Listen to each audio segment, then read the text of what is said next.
Hi hello ನಮಸ್ಕಾರ. P U state ಪರೀಕ್ಷೆ science YouTube ಚಾನಲ್ಗೆ ತಮಗೆಲ್ಲ ಆತ್ಮೀಯವಾದ ಸ್ವಾಗತ. ಸ್ಟೂಡೆಂಟ್ಸ್, ನಾನು ನಿಮ್ಮ ಮ್ಯಾಥಮೆಟಿಕ್ಸ್ ಟೀಚರ್ ಕಾರ್ತಿಕ್. ಇವತ್ತಿನ ಈ ವಿಡಿಯೋದಲ್ಲಿ ನಾವು ಒಂದು ಮೆಥಡ್ನ ಕಲಿಯೋದಕ್ಕೆ ಹೋಗ್ತಾ ಇದ್ದೀವಿ. ಯಾವ ಮೆಥಡ್ ಅಪ್ಪ ಅಂದರೆ it's called as wavy curve method. Okay, so ಈ ವೇವಿ ಕರ್ವ್ ಮೆಥಡ್ ನಮ್ಗೆ ಎಲ್ಲಿ ಯೂಸ್ ಆಗುತ್ತಂದರೆ it is a short cut to find increasing and decreasing. Applications of derivatives ಅಲ್ಲಿ ಇದೆ ನೋಡಿ. ಇಂಟರ್ವಲ್ಸ್ ಯಾವ ಇಂಟರ್ವಲ್ ಇನ್ಕ್ರೀಸ್ ಆಗ್ತಿದೆ, ಯಾವ ಇಂಟರ್ವಲ್ ಡಿಕ್ರೀಸ್ ಆಗ್ತಿದೆ ಅಂತ ಕಂಡುಹಿಡಿಯೋದಕ್ಕೆ we use this wavy curve method. Okay, so students, confused with sign analysis, one curve can solve everything. So ಅದನ್ನೇ ನಾವು ಕಲಿತಿದ್ದೀವಿ ವೇವಿ ಕರ್ವ್ ಮೆಥಡಲ್ಲಿ. ಸೊ ಈ ವೇವಿ ಕರ್ವ್ ಮೆಥಡ್ ಯಾವುದಕ್ಕೆ ಯೂಸ್ ಆಗುತ್ತೆ? ನಾನು ಹೇಳಿದ್ದೀನಿ ಆಲ್ರೆಡಿ, ಅಪ್ಲಿಕೇಶನ್ಸ್ ಆಫ್ ಡೆರಿವೇಟಿವ್ಸ್ನ ಇಂಕ್ರೀಸಿಂಗ್ ಆ್ಯಂಡ್ ಡಿಕ್ರೀಸಿಂಗ್ ಫಂಕ್ಷನ್ಸಲ್ಲಿ ಯೂಸ್ ಆಗುತ್ತೆ ಇದು. So why do we need the wavy curve method students? ಏನಕ್ಕೆ ಬೇಕು ನಮಗೆ wavy curve method? Finding critical points correctly from F dash of X. Problem 2, testing signs in each interval by substitution. Problem 3, determining increasing or decreasing regions accurately. So students, ನಾವೇನು ಮಾಡ್ತೀವಿ ಈಗ increasing and decreasing applications of derivatives ಅಲ್ಲಿ f dash of x is equal to 0 ಅಂತ ಹಾಕಿದಾಗ ನಮಗೆ critical points ಬರುತ್ತೆ. ಆ critical ಪಾಯಿಂಟ್ಗಳನ್ನು ನಾವು ನಂಬರ್ ಲೈನ್ ಮೇಲೆ ಹಾಕಿ ಆ ಇಂಟರ್ವಲಲ್ಲಿ ಯಾವುದಾದ್ರೂ ಒಂದು ನಂಬರ್ನ ತೊಗೊಂಡು ಸೈನನ್ನು ನೋಡ್ತೀವಿ. ಪಾಸಿಟಿವ್ ಬರ್ತಾ ಇದೆಯಾ, ನೆಗೆಟಿವ್ ಬರ್ತಾ ಇದೆಯಾ. ಸೊ ಇಲ್ಲಿ ಪ್ರೋಸೆಸ್ನ ಅರ್ಥ ಮಾಡ್ಕೊಳ್ಳಿ. ಇವಾಗ ನನಗೆ ಫಾರ್ ಎಕ್ಸಾಂಪಲ್ ಅನ್ಕೊಳ್ಳಿ, I got the critical point as -2, 3 ಅನ್ಕೊಳ್ಳಿ, ಆಯಿತಾ. ಸೊ ಇದು ಈಗ ಮೈನಸ್ ಇನ್ಫಿನಿಟಿ, ಇದು -2, ಇದು 3, ಇದು ಪ್ಲಸ್ ಇನ್ಫಿನಿಟಿ. ಸೊ ನಾವು ಯೂಶಲಿ ಏನು ಮಾಡ್ತೀವಿ, ಸ್ಟೂಡೆಂಟ್ಸ್ ಯೂಶಲಿ ಏನು ಮಾಡ್ತಾರೆ ಅಂತ ನಾನು ಹೇಳ್ತೀನಿ, ಕೇಳಿಸ್ಕೊಳ್ಳಿ. 3 to ಇನ್ಫಿನಿಟಿ ಮಧ್ಯದಲ್ಲಿ ಒಂದು ನಂಬರ್ ತೊಗೊಳ್ತಾರೆ. ಯಾವ ನಂಬರ್ ತೊಗೊಳ್ತಾರೆ? ಸೇ 4, 5, 6, 7 ಯಾವುದಾದ್ರು ನಂಬರ್ ತೊಗೊಳ್ತಾರೆ. ಆ ನಂಬರ್ನ ಎಫ್ ಡ್ಯಾಶ್ ಆಫ್ ಎಕ್ಸಲ್ಲಿ ಹಾಕಿ ಪಾಸಿಟಿವ್ ಬರ್ತಾ ಇದೆಯಾ, ನೆಗೆಟಿವ್ ಬರ್ತಾ ಇದೆಯಾ ನೋಡಬೇಕು. ಇವಾಗ ಇಲ್ಲಿ ಪ್ರೋಸೆಸ್ ಅರ್ಥ ಮಾಡ್ಕೊಳ್ಳಿ. ಇಲ್ಲಿಂದ ಒಂದು ನಂಬರ್ನ ಸೆಲೆಕ್ಟ್ ಮಾಡಬೇಕು, ಆ ನಂಬರ್ನ ಸಬ್ಸ್ಟಿಟ್ಯೂಟ್ ಮಾಡಬೇಕು, ಸಬ್ಸ್ಟಿಟ್ಯೂಟ್ ಮಾಡಿದ್ಮೇಲೆ ಸಿಂಪ್ಲಿಫೈ ಮಾಡಬೇಕು, ಸಿಂಪ್ಲಿಫೈ ಮಾಡಿದ್ಮೇಲೆ ಆ ಸೈನನ್ನು ಬರಿತೀವಿ ನಾವಿಲ್ಲಿ, right. Same thing is applicable here. -2 ಇಂದ 3 ಮಧ್ಯದಲ್ಲಿ ಒಂದು ನಂಬರ್ನ ತೊಗೊಂಡು ಆ ನಂಬರ್ನ ಸಬ್ಸ್ಟಿಟ್ಯೂಟ್ ಮಾಡಿ ಸಿಂಪ್ಲಿಫೈ ಮಾಡಿ ನೋಡಬೇಕು. ಪಾಸಿಟಿವ್ ಬಂದರೆ ಪಾಸಿಟಿವ್, ನೆಗೆಟಿವ್ ಬಂದರೆ ನೆಗೆಟಿವ್, ಅದನ್ನೆಲ್ಲಿ ಬರೀಬೇಕು. ಸೇಮ್ ಥಿಂಗ್ ಇಲ್ಲೂ ಕೂಡ -2 ಇಂದ -ಇನ್ಫಿನಿಟಿವರೆಗೂ ಯಾವ್ದಾದ್ರು ಒಂದು ನಂಬರ್ನ ತೊಗೋಬೇಕು. Say for example -5. ಸೊ ಆ -5ನ ಎಫ್ ಡ್ಯಾಶ್ ಆಫ್ ಎಕ್ಸಲ್ಲಿ ಹಾಕಿ ಸಬ್ಸ್ಟಿಟ್ಯೂಟ್ ಮಾಡಿ ಸಿಂಪ್ಲಿಫೈ ಮಾಡಿ ಪ್ಲಸ್ ಮೈನಸ್ ಬರುತ್ತೆ, ಅದನ್ನು ಬರೀತೀವಿ. So this is the method what students are following ಅಥವಾ students are been taught, right. So ಇಲ್ಲಿ ಏನು ಕಡಿಮೆ ಆಗುತ್ತೆ ವೇವಿ ಕರ್ವ್ ಮೆಥಡ್ನ ಯೂಸ್ ಮಾಡಿದ್ರೆ ಅಂತ ನಾನು ಹೇಳ್ತೀನಿ. ನಂಬರ್ನ ತೊಗೊಳ್ಳೋದು, ನಂಬರ್ನ ಸಬ್ಸ್ಟಿಟ್ಯೂಟ್ ಮಾಡೋದು, ನಂಬರ್ನ ಸಿಂಪ್ಲಿಫೈ ಮಾಡೋದು, ಆಮೇಲೆ ಸೈನನ್ನು ಬರೆಯೋದು. ಇವೆರಡು ಸ್ಟೆಪ್ಪು ನಾವು ಎಗರಿಸ್ಬೋದು. ಇವೆರಡು ಸ್ಟೆಪ್ ಕ್ರಾಸ್ ಆಗಿದ್ದೆ ನೋಡಿ. ಸಬ್ಸ್ಟಿಟ್ಯೂಷನ್ ಎಗರಿಸ್ಬೋದು, ಸಿಂಪ್ಲಿಫಿಕೇಷನ್ನ ಎಗರಿಸ್ಬೋದು. ಸೊ ಇದು ಎಗರಿಸಿದ್ರೆ ಅಂದರೆ ಏನಾಗುತ್ತೆ, we can save time students. Time save ಆಗುತ್ತೆ ನಮಗೆ. ಆ ಸೇವ್ ಆಗಿರೋ ಟೈಮಿಂದ ನಾವು ಬೇರೆ ಕ್ವಶನ್ಸ್ನ ಅಟೆಂಡ್ ಮಾಡ್ಬೋದು ಅಥವಾ ರೀಚೆಕ್ ಮಾಡ್ಬೋದು. So basically wavy curve method can be use to reduce your time taken to solve the questions. ಈ time taken to solve the questions ಮಾಡಿದ್ರೆ ಏನಾಗುತ್ತೆ, ಯು ವಿಲ್ ಸೇವ್ ಟೈಮ್. ಆ ಸೇವ್ ಆಗಿರೋ ಟೈಮಿಂದ ನೀವೇನು ಮಾಡ್ಬೋದು, you can recheck the answers what you have written, ಅಥವಾ you can give that time to some difficult questions, right. So ಯಾವ ರೀತಿ ಈ ವೇವಿ ಕರ್ವ್ ಮೆಥಡ್ ಯೂಸ್ ಆಗುತ್ತೆ ಅನ್ನೋದನ್ನು ನೋಡೋಣ ಬನ್ನಿ. ಸೊ ಒನ್ ಬೈ ಒನ್ ನಾನು ಒಂದು ಕೆಲವು ಎಕ್ಸಾಂಪಲ್ಸ್ನ ತೊಗೊಂಡಿದ್ದೀನಿ. Okay, so this is the method. ಏನು? Find F dash of X equated to 0, mark on number line, use wavy curve method, or consider the numbers in the interval. So ಇದನ್ನು ನೀವು already ಮಾಡ್ತಾ ಇದ್ದೀರಾ. This part you already been doing. ಇವಾಗ ನಾನು ಹೇಳ್ಕೊಡ್ತೀನಿ, we learn this one. ಆಮೇಲೆ right the intervals, increasing decreasing ಅಂತ ಬರೀಬೇಕು. ಸೊ ಯಾವ ರೀತಿ ಮಾಡೋದು ಸ್ಟೂಡೆಂಟ್ಸ್ ಇದನ್ನು ಅಂತ ನೋಡೋದಾದರೆ, so let's apply the method ನಾವು. Find increasing and decreasing interval of F of X. ಇವಾಗ ಇಲ್ಲಿ ನೋಡಿ, ಒಂದು ಪ್ರಶ್ನೆ ಇದೆ. ಎಫ್ ಡ್ಯಾಶ್ ಆಫ್ ಎಕ್ಸ್ ಬಂದಿದೆ ನಮಗೆ. ಎಫ್ ಡ್ಯಾಶ್ ಆಫ್ ಎಕ್ಸ್ ಏನು ಬಂದಿದೆ? ಸೊ ನಾನು ಎಫ್ ಡ್ಯಾಶ್ ಆಫ್ ಎಕ್ಸ್ನ ತೊಗೊಂಡಿದ್ದೀನಿ. ಇದಕ್ಕಿಂತ ಮೇಲೆ ಏನು ಮಾಡಬೇಕು ಅದೆಲ್ಲ ನಿಮಗೆ ಗೊತ್ತಿದೆ. ಸೊ ಎಫ್ ಆಫ್ ಎಕ್ಸ್ ಕೊಟ್ಟಿರ್ತಾರೆ, ಎಫ್ ಡ್ಯಾಶ್ ಆಫ್ ಎಕ್ಸ್ನ ಕಂಡುಹಿಡಬೇಕು. ಎಫ್ ಡ್ಯಾಶ್ ಆಫ್ ಎಕ್ಸ್ನ ಕಂಡುಹಿಡಿದ್ವಾ? ಇಲ್ಲಿ ಕಂಡುಹಿಡಿದ್ವಿ. ಸೊ ಕ್ರಿಟಿಕಲ್ ಪಾಯಿಂಟ್ಸ್ ಏನು ಬರುತ್ತೆ? 1 and 3 ಬರುತ್ತೆ. ಈ 1 ಮತ್ತು 3ನ ಇಲ್ಲಿ ಬರ್ಕೊಳ್ಳಿ ನಂಬರ್ ಲೈನ್ ಮೇಲೆ. ಇಲ್ಲಿ 1 ಬರ್ದಿದ್ದೀವಿ, ಇಲ್ಲಿ 3 ಬರ್ದಿದ್ದೀವಿ, ಆಯಿತಾ. ಇದು ಪಾಸಿಟಿವ್ ಇನ್ಫಿನಿಟಿ, ಇದು ಈ ಕಡೆ 1 ಅಲ್ವಾ, ಈ ಕಡೆ ದಿಸ್ ಇಸ್ ನೆಗೆಟಿವ್ ಇನ್ಫಿನಿಟಿ.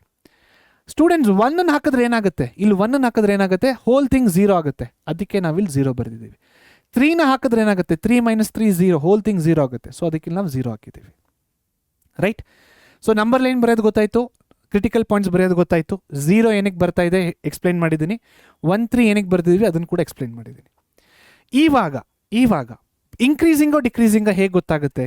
ಯಾವಾಗ್ಲೂ ಈ ರೈಟ್ ಸೈಡ್ ಏನಿರುತ್ತೆ ನೋಡಿ, ರೈಟ್ ಸೈಡ್ ಏನಿದೆ ನೋಡಿ, that will always B increasing. ಇದು ಫಿಕ್ಸ್ಡ್, ಇದು ಚೇಂಜ್ ಆಗೋದಿಲ್ಲ. This is fixed. ಇದಾದ ಮೇಲೆ ರೈಟ್ ಸೈಡ್ ಇನ್ಕ್ರೀಸಿಂಗ್ ಆಯಿತು. ಇವಾಗ ಇವೆರಡು ಇಂಟರ್ವಲ್ಗಳ ಮಧ್ಯದಲ್ಲಿ ಏನಾಗ್ತಾ ಇದೆ ಅಂತ ಹೇಗೆ ಗೊತ್ತಾಗುತ್ತೆ ನಮಗೆ? ಸಿಂಪಲ್ ಸ್ಟೂಡೆಂಟ್ಸ್, ಇಲ್ಲಿ ಯಾವ ನಂಬರ್ ಬಂದಿದೆ ನಮಗೆ? 3 ಬಂದಿದೆ. 3 ನಮಗೆ ಎಲ್ಲಿಂದ ಬಂದಿದೆ? ಇಲ್ಲಿಂದ ನಮಗೆ 3 ಬಂದಿದೆ, ಕರೆಕ್ಟಾ? X minus 3 is equal to 0, X is equal to 3. ಅಂದರೆ ನಮಗೆ 3 ಯಾವ ಥರ ಬಂತು? ಇದರಿಂದ ಬಂದಿದೆ, ಎಕ್ಸ್ ಮೈನಸ್ 3 ಇಂದ ಬಂದಿದೆ. ಈ ಎಕ್ಸ್ ಮೈನಸ್ 3ನ ಪವರ್ನ ನೋಡಿ students. What is the power here? Power is 1, correct? Power ಏನಾಗಿದೆ? 1 ಆಗಿದೆ. ನಾವು what is 1? 1 is a odd number. So power ಅಲ್ಲಿ ಆಡ್ ಬಂದರೆ ಸೈನ್ ವಿಲ್ ಚೇಂಜ್. ಅಂದ್ರೇನು? ಇಲ್ಲಿ ಪ್ಲಸ್ ಇದೆ, ಇಟ್ ಬಿಕಮ್ಸ್ ಮೈನಸ್ ಹಿಯರ್. ಹೇಗೆ ಸರ್ ಮೈನಸ್ ಆಯಿತು? ಏನು ಯೋಚನೆ ಮಾಡಬೇಕು? ನಂಬರ್ ಲೈನ್ ಡ್ರಾ ಮಾಡಿ. ನಂಬರ್ ಲೈನ್ ಡ್ರಾ ಮಾಡಿಬಿಟ್ಟು minus infinity plus infinity critical ಪಾಯಿಂಟ್ಸ್ನ ಬರೀರಿ. ಈ ಕ್ರಿಟಿಕಲ್ ಪಾಯಿಂಟಿನ ರೈಟ್ ಸೈಡ್ ಇದೆ ನೋಡಿ, ಇದು ಯಾವಾಗಲೂ ಪ್ಲಸ್ ಆಗುತ್ತೆ. ಇವಾಗ ಲೆಫ್ಟಿಗೆ ಬನ್ನಿ. ಲೆಫ್ಟಿಗೆ ಬರಬೇಕಾದ್ರೆ ನಮಗೆ 3 ಸಿಕ್ತು. 3 ಎಲ್ಲಿಂದ ಸಿಕ್ತು? ಎಕ್ಸ್ ಮೈನಸ್ 3ಇಂದ ಸಿಕ್ತು. ಹೇಗೆ ಸಿಕ್ತು? ಎಕ್ಸ್ ಮೈನಸ್ 3ಇಂದ ತೋರಿಸಿದೆ ನಿಮಗೆ. ಎಕ್ಸ್ ಮೈನಸ್ 3ನ ಪವರ್ ಏನಿದೆ? 1. 1 ಯಾವ number? Odd number. Odd number ಅಂದರೆ ಏನಾಗುತ್ತೆ? Sign will change. So plus becomes minus. So ಅವಾಗ ಏನಾಗುತ್ತೆ? ಇಲ್ಲಿ ಕರ್ವು ಕೆಳಗಡೆ ಬರುತ್ತೆ ಈ ಥರ, ಅಂದರೆ ನೆಗೆಟಿವ್ ಹೋಗ್ತಾ ಇದೆ. ನೆಕ್ಸ್ಟ್ ನಮ್ಗೆ ಯಾವ ನಂಬರ್ ಬರ್ತಾ ಇದೆ? 1 ಬರ್ತಾ ಇದೆ ಸ್ಟೂಡೆಂಟ್ಸ್. 1 ಎಲ್ಲಿಂದ ಬಂತು ನನಗೆ? ಎಕ್ಸ್ ಮೈನಸ್ 1ಇಂದ ಬಂತು. ಹೇಗೆ ಬಂತು? X minus 1 is equal to 0, x is equal to 1. Correct? x is equal to 1. So X minus 1ಇಂದ ನನಗೆ 1 ಬಂದಿದೆ. ಎಕ್ಸ್ ಮೈನಸ್ 1ಇನ ಪವರ್ ಏನು? ಎಕ್ಸ್ ಮೈನಸ್ 1ಇನ power 1, whole power 1. 1 is what? A odd number. Odd number ಬಂದರೆ ಏನಾಗುತ್ತೆ? Sign change ಆಗುತ್ತೆ. So ಇಲ್ಲಿ ನೆಗೆಟಿವ್ ಇರೋದು ಏನಾಗುತ್ತೆ? ಇಲ್ಲಿ ಪಾಸಿಟಿವ್ ಆಗುತ್ತೆ. This is called as wavy curve method. Sir ಆಯಿತು, ಇಲ್ಲಿ ಆಡ್ ನಂಬರ್ ಬಂದರೆ ಸೈನ್ ಚೇಂಜ್ ಆಗುತ್ತೆ, ಓಕೆ. ಅಕಸ್ಮಾತ್ ಈವನ್ ನಂಬರ್ ಬಂತು ಅಂದ್ಕೊಳ್ಳಿ, X minus 3 the whole square. ಆವಾಗ what is the power here? The power here is even, the sign remains same. Sign change ಆಗೋದಿಲ್ಲ. ಇಲ್ಲಿ ಚೇಂಜ್ ಆಗ್ತಾ ಇತ್ತಲ್ವಾ, ಇಲ್ಲಿ ಚೇಂಜ್ ಆಗೋದಿಲ್ಲ. It will remain the same. Example ತೋರಿಸ್ತೀನಿ ನಿಮಗೆ, ಆಯಿತಾ? ಇವಾಗ ಇನ್ನೊಂದು ಎಕ್ಸಾಂಪಲ್ ನೋಡಿ. 3 ಕ್ರಿಟಿಕಲ್ ಪಾಯಿಂಟ್ನ ತೊಗೊಂಡಿದ್ದೀವಿ. +1 ಇಲ್ಲಿದೆ, +3 ಇಲ್ಲಿದೆ, -2 ಇಲ್ಲಿದೆ. ಸೊ ಇಲ್ಲಿ -2 ಹಾಕಿದಾಗ 0 ಆಗುತ್ತೆ, +1 ಹಾಕಿದಾಗ 0 ಆಗುತ್ತೆ, +3 ಹಾಕಿದಾಗ 0 ಆಗುತ್ತೆ. ದಿಸ್ ಇಸ್ ಪ್ಲಸ್ ಇನ್ಫಿನಿಟಿ, ಈ ಕಡೆ this is minus infinity. Right side ಯಾವಾಗಲೂ ಏನಾಗುತ್ತೆ ಸ್ಟೂಡೆಂಟ್ಸ್? ರೈಟ್ ಸೈಡ್ ಯಾವಾಗ್ಲೂ ಓಕೆ. ಸೊ 3 to ಇನ್ಫಿನಿಟಿ, ಇಲ್ಲಿ ಮೈನಸ್ ಸೈನ್ ಬಂದ್ಬಿಟ್ಟಿದೆ ಆಲ್ರೆಡಿ. ಓಕೆ, ಇಲ್ಲಿ ಮೈನಸ್ ಸೈನ್ ಬಂದರೆ ರೈಟ್ ಸೈಡ್ ಏನಾಯಿತು? ಮೈನಸ್ ಆಗುತ್ತೆ. ಸೊ ಈಗ ಪ್ರೀವಿಯಸ್ ಪ್ರಾಬ್ಲಮ್ ನೋಡಿದ್ರೆ ಇಲ್ಲಿ ನೋಡಿ, it is a plus symbol here. Plus symbol ಇದ್ದರೆ ಇಲ್ಲಿ ಪ್ಲಸ್ಸೇ ಬರುತ್ತೆ. ಅಕಸ್ಮಾತ್ ಎಫ್ ಡ್ಯಾಶ್ ಆಫ್ ಎಕ್ಸ್ ಅಲ್ಲೇ ಮೈನಸ್ ಬಂದುಬಿಟ್ರೆ this becomes minus here. C, ಇದು ಡಿಫ್ರೆಂಟ್ ಟೈಪ್ ಆಯ್ತು. ಈಗ ಇಲ್ಲಿ ಮೈನಸ್ ಬಂತಾ? ಓಕೆ, ಸೊ ಇದು ಮೈನಸ್ ಆಯಿತು. ನೆಕ್ಸ್ಟ್ ನಮ್ಗೆ ಯಾವ್ದು ಬರ್ತಾ ಇದೆ? 3 ಬರ್ತಾ ಇದೆ. 3 ನನಗೆ ಎಲ್ಲಿಂದ ಸಿಕ್ತು? ಎಕ್ಸ್ ಮೈನಸ್ 3ಇಂದ ಸಿಕ್ತು. ಎಕ್ಸ್ ಮೈನಸ್ 3ನ ಪವರ್ ಏನು? 1. 1 is a odd number. Odd number ಅಂದರೆ ಏನಾಗುತ್ತೆ? The sign will change. So ಇಲ್ಲಿಂದ ನಾನು ನೆಕ್ಸ್ಟ್ ಎಲ್ಲಿಗೆ ಹೋಗ್ತಾ ಇದ್ದೀನಿ? 1ಗೆ ಹೋಗ್ತಾ ಇದ್ದೀನಿ. 1 ಹೇಗೆ ಬಂತು ನನಗೆ? ಎಕ್ಸ್ ಮೈನಸ್ 1ಇಂದ ಬಂತು. ಎಕ್ಸ್ ಮೈನಸ್ 1ಇನ ಪವರ್ ಏನು? 1. 1 is what? A odd number. Odd number ಅಂದರೆ ಏನಾಗುತ್ತೆ? The sign will change. Next ನನಗೆ ಏನು ಬಂತು? -2 ಬಂತು. ಈ -2 ಎಲ್ಲಿಂದ ಬಂತು? ಎಕ್ಸ್ ಪ್ಲಸ್ 2ಇಂದ ಬಂತು. ಕರೆಕ್ಟ್? ಎಕ್ಸ್ ಪ್ಲಸ್ 2ಇಂದ ಹೇಗೆ ಬರುತ್ತೆ? X plus 2 is equal to 0, X is equal to -2. ಈ ಎಕ್ಸ್ ಪ್ಲಸ್ 2ಇನ ಪವರ್ ಏನು? 1. 1 is a odd number. Odd number ಅಂದರೆ again the sign will change. So ಈ ಇಂಟರ್ವಲಲ್ಲಿ ಇಂಕ್ರೀಸಿಂಗು, ಈ ಇಂಟರ್ವಲಲ್ಲಿ ಇಂಕ್ರೀಸಿಂಗು, ಇವೆರಡು ಇಂಟರ್ವಲ್ಸಲ್ಲಿ ಇಂಕ್ರೀಸಿಂಗ್ ಆಗುತ್ತೆ, ಇವೆರಡು ಇಂಟರ್ವಲ್ಸಲ್ಲಿ ಡಿಕ್ರೀಸಿಂಗ್ ಆಗುತ್ತೆ. ಮೈನಸ್ ಅಂದರೆ ಡಿಕ್ರೀಸಿಂಗ್, ಪ್ಲಸ್ ಅಂದರೆ increasing. Right? This is called as wavy curve method. ಇನ್ನೊಂದು ಎಕ್ಸಾಂಪಲ್ ತೊಗೊಳ್ಳೋಣ.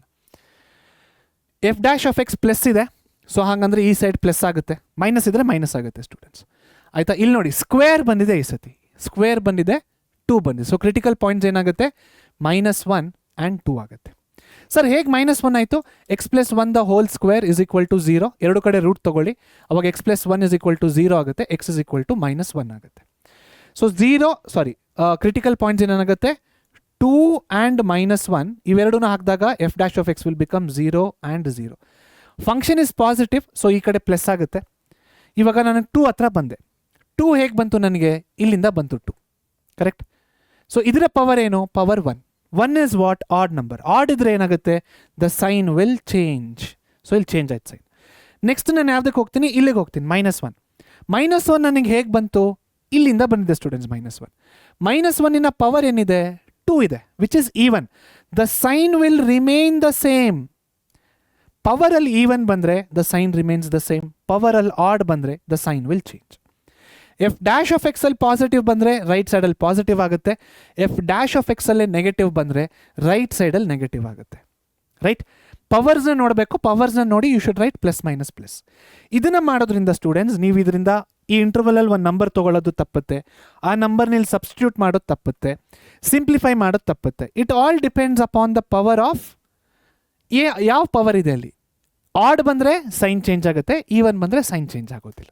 So this was ವೇವಿ curve method. ನಿಮಗೆಲ್ಲರಿಗೂ ಅರ್ಥ ಆಗಿದೆ ಅಂದ್ಕೊಳ್ತೀನಿ, ಹೆಲ್ಪ್ಫುಲ್ ಆಗಿದೆ ಅಂದ್ಕೊಳ್ತೀನಿ. ನಿಮಗೆ ಈ ವಿಡಿಯೋ ಇಷ್ಟ ಆಗಿದ್ರೆ, ಹೆಲ್ಪ್ಫುಲ್ ಆಗಿದ್ರೆ, ಮೇನ್ಲಿ ನಿಮಗೆ ಹೆಲ್ಪ್ ಆಗಿದ್ರೆ ಈ ವಿಡಿಯೋನ ದಯವಿಟ್ಟು ಲೈಕ್ ಮಾಡಿ, ಕಮೆಂಟ್ಸಿಗೆ ಬಂದುಬಿಟ್ಟು ನಿಮಗೇನು ಅನಿಸುತ್ತೋ ಅದನ್ನು ಹೇಳಿ ಅಂತ ಹೇಳ್ತಾ ನಿಮ್ಮ ಫ್ರೆಂಡ್ಸ್ಗೂ ಶೇರ್ ಮಾಡಿ. ಓಕೆ, ಸೊ ಅಂತ ಹೇಳ್ತಾ ಇವತ್ತಿನ ಈ ಚಿಕ್ಕ ವೇವಿ ಕರ್ವ್ ಮೆಥಡಿನ ವಿಡಿಯೋನ ನಾನು ಇಲ್ಲಿ ಮುಗಿಸ್ತಾ ಇದ್ದೀನಿ. ಆದಷ್ಟು ಬೇಗ ಮತ್ತೆ ಸಿಗೋಣ ಅಂತ ಹೇಳ್ತಾ take care and bye bye students.